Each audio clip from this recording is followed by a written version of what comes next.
श्री स्वामी समर्थ सर्वांचे माझ्या मराठी यूट्यूब चॅनलमध्ये म्हणजे शंकर महाराजांचा आशीर्वाद या चॅनलमध्ये मनापासून स्वागत आहे।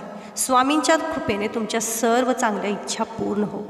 मैत्रिणींनो, आज आपण पितृदोषाबद्दल या व्हिडिओमध्ये पाहणार आहोत। बघा, तुम्हाला पितृदोषाचा त्रास होत असेल तर त्याचे निवारण करण्यासाठी पितृपक्ष हा सर्वोत्तम मानला जातो आणि पितृदोष दूर करण्यासाठी कोणते उपाय करावेत तसेच श्राद्धाचे किती प्रकार असतात याबद्दल आज आपण माहिती पाहणार आहोत। पितृदोषाची लक्षणे काय आहेत, पितृदोषाविषयी काही शंका, त्यांची समाधान हे आज आपण सविस्तर पाहणार आहोत। त्यासाठी व्हिडिओ स्किप न करता व्हिडिओ शेवटपर्यंत बघा, म्हणजे तुम्हाला तुमच्या सर्व प्रश्नांची उत्तरे मिळतील। या काळामध्ये कोणत्या गोष्टी कराव्यात, करू नये याबद्दल देखील सविस्तर माहिती देण्यात आलेली आहे। चला तर मग जास्त वेळ न घालवता व्हिडिओला सुरुवात करूया। आपल्या हिंदू धर्मामध्ये पितृपक्षाला अनन्यसाधारण महत्त्व आहे। भाद्रपदातील कृष्ण पक्ष पौर्णिमा ते अमावस्या हा काळ म्हणजे पितृपक्ष। याला महालय असेही संबोधले जाते। आपल्या कुटुंबातील पितरांना जेवणाचे पान ठेवून त्यांना संतुष्ट करून आशीर्वाद घेण्याचा हा काळ असतो। आपल्याकडे अनेक रीतिरिवाज आहेत। तसेच पितृपक्षात पितरांसाठी श्राद्ध करणे, पिंड ठेवणे ह्याही गोष्टी प्राचीन काळापासून आपण करत आलो आहोत। आपण यातील आपल्या जन्माच्याही आधी मृत पावलेल्या आपल्या कुटुंबातील सदस्य यांची आठवण ठेवून पितृपक्षात त्यांच्या तिथीला पान ठेवून त्यांचे आशीर्वाद घेणे हे फलदायी ठरते। असे म्हटले जाते की मनुष्याने कशातही आळस करावा, परंतु आपल्या पितरांचे श्राद्ध करण्यास आळस अजिबात करू नये, नाहीतर पितृदोष लागतो। आपण सध्या व्यवस्थित करतोय, पण आपल्या पूर्वजांनी जर ते व्यवस्थित घातलं नसेल तर त्याचा त्रास आपल्याला होतो।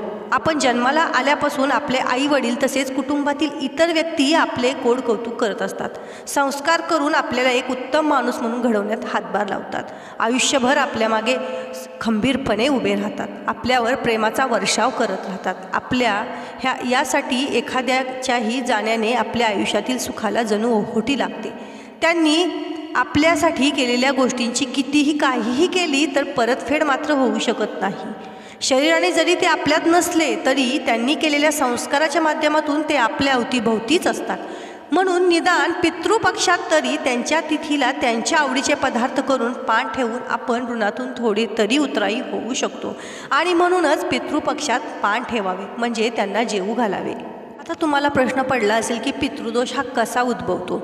ज्योतिषशास्त्रातील पितृदोषाला महत्त्व दिले आहे। राहू हा पितृदोषाचा कारक मानला जातो। बघा, नेहमी ब्राह्मण सांगतात राहूला खुश ठेवा, राहूला खुश ठेवलं तर तुमच्या आयुष्यामध्ये अडचणी राहत नाहीत। आता राहूला खुश ठेवणे म्हणजे काय? आपले आई वडील किंवा इतर मोठी माणसे ज्यांनी आपल्याला घडवले आहे, ज्यांच्या अंगाखांद्यावर आपण खेळलो, ज्यांच्या प्रेमाच्या छायेत आपण वाढलेलो आहोत, ते आपल्याला शाप देतील ह्यावर निदान तरी मी विश्वास ठेवत नाही। पण आपल्या म्हातारे आईवडिलांचे म्हातारपणी हाल केले, त्यांच्या औषध पाण्याकडे न पाहता त्यांना मृत्यूसमय पीडा दिल्या किंवा वडिलोपार्जित संपत्तीमध्ये खोटेपणा केला। आपल्या भावंडांचा वाटा छलकपट करून दिला नाही, वडिलोपार्जित इस्टेट बळकावली, दुसऱ्यांची इस्टेट बळकावली, खोट्या सह्या करून लुबाडली, आपल्या नावावर केली किंवा आई वडील असतानाही त्यांच्याशी गोड बोलून इतर भावंडांना धूर्तपणाने कळू न देता आपल्या नावावर करायला भाग पाडले। आपल्या आईवडिलांनी त्यांच्या मृत्यूपत्रात लिहिलेल्या त्यांच्या इच्छेचे पालन केले नाही। अशा गोष्टींनी आपल्या हातून पाप घडते। आपल्या भावंडांचा, कुटुंबियांचा आपण केसाने गळा कापला, त्यांना वडिलोपार्जित इस्टेटीपासून वंचित ठेवले तर मात्र त्याचे शिवाशाप, पितृदोष आपल्याला लागतो आणि तो फक्त आपल्यालाच नाही मैत्रिणींनो, तर तो आपल्या मुलाबाळांना आणि पुढील पिढ्यांनाही लागतो। संपत्तीचा वाटा समोरून देऊ केला असताना मोठ्या मनाने जर तो आपल्या नातेवाईकांनी नाकारला तर शाप कधीही लागणार नाही। जिवंतपणी भावंडांचे शाप मृत्यूसमय पीडा देतात। व्यवसायात कशातही प्रगती होत नाही, संतती मिळवण्यासाठी त्रास होतो। आई वडिलांच्या संपत्तीवर मुलांचा समान हक्क आहे आणि ज्याचा त्याला देणे हे सर्वार्थाने हितावह आहे। संपत्ती हवी असेल तर ती कष्टाने कमवावी, तीच लावेल, अन्यथा नाही। दुसऱ्यांची जी आपण डोळा ठेवलेला असतो संपत्तीवरती, मला मिळालीच पाहिजे, याला नाही मिळाली पाहिजे, याचं तर काय खूप चांगलं आहे, पण खरं तर त्याचा तो अधिकार असतो। जर तुम्ही त्याच्या नावाची ही संपत्ती बळकावली तर ते तुम्हाला कधीही शांत झोपू देणार नाही, तुम्हाला 100% पितृदोष लागणार। आज घरातील वडील मंडळी, घरातील अडगळ झाली आहे आणि म्हणूनच वृद्धाश्रम ही संकल्पना उदयास आली आहे। पूर्वीच्या काळी कुठे होते वृद्धाश्रम? घरात आईवडिलांचे जेवणाचे ताटसुद्धा वेगळे ठेवले जाते.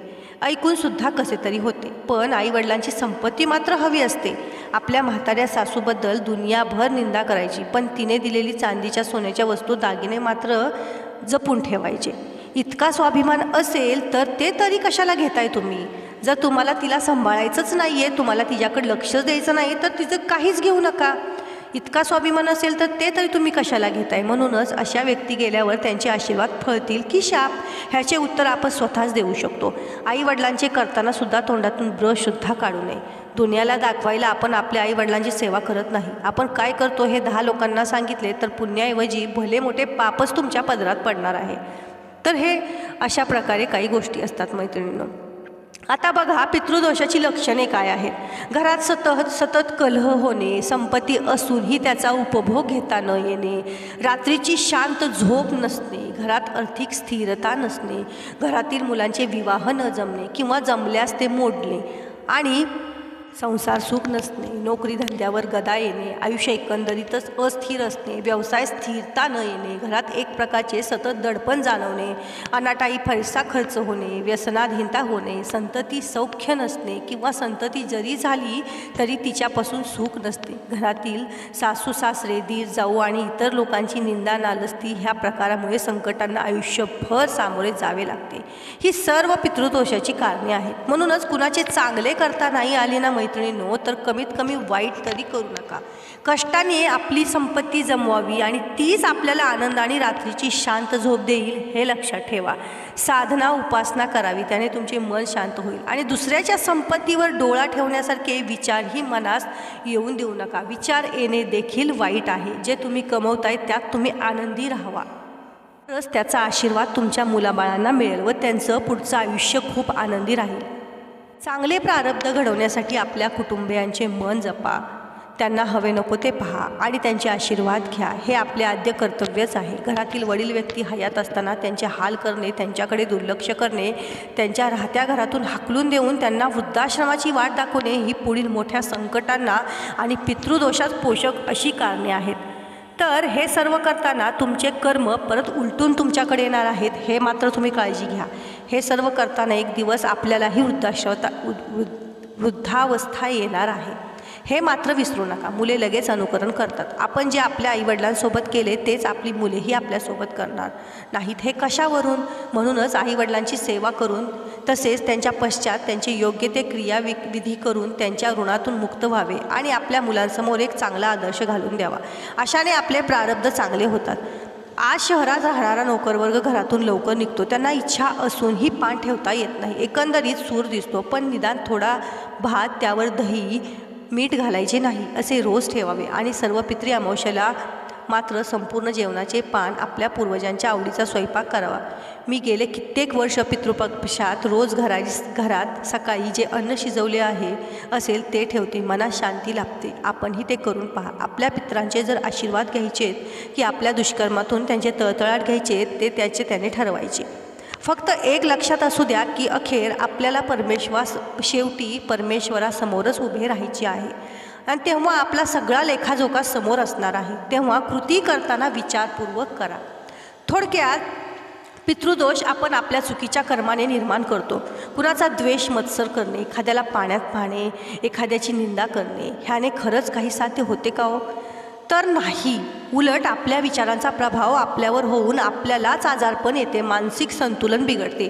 पूर्वसंचिताप्रमाणे आपले आयुष्य आहे.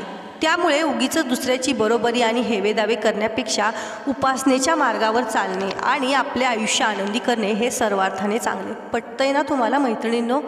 व्यक्ती हयात असतानाही तिला वाईट वागणूक देऊन तिचा क्लेश ओढवून घ्यायचे आणि ती गेल्यानंतर तिच्यासाठी पान ठेवायचे. हे केल्याने त्या व्यक्तीचे किती आशीर्वाद मिळतील हो, हे माहिती आहे तुम्हाला? त्यापेक्षा हाडामासाच्या माणसाची हयात असताना सेवा केली तर ते निश्चित फलदायी ठरेल. हे सांगायला कुणाचीच गरज नाही. शेवटी आपली कर्म बोलतात. चांगली वाईट कशीही असोत, गेलेल्या व्यक्तीचे त्यांच्या तिथीला आणि पितृपक्षातील तिथीला श्राद्ध कर्म करणे हे क्रमप्राप्त आहे. पण ज्यांना यातील काहीच जमत नसेल त्यांनी दानधर्म करावा आणि आपल्या पितरांना सद्गती मिळावी म्हणून श्री दत्तगुरूंचा जप कायम करावा. बरेचदा आपल्याला एखाद्या नातेवाईक किंवा स्नेहांची संपत्ती किंवा वास्तू भेट म्हणून मिळते. त्यांचेही त्यांच्या तिथीला आणि पितृपक्षात श्राद्ध करणे देखील क्रमप्राप्त आहे.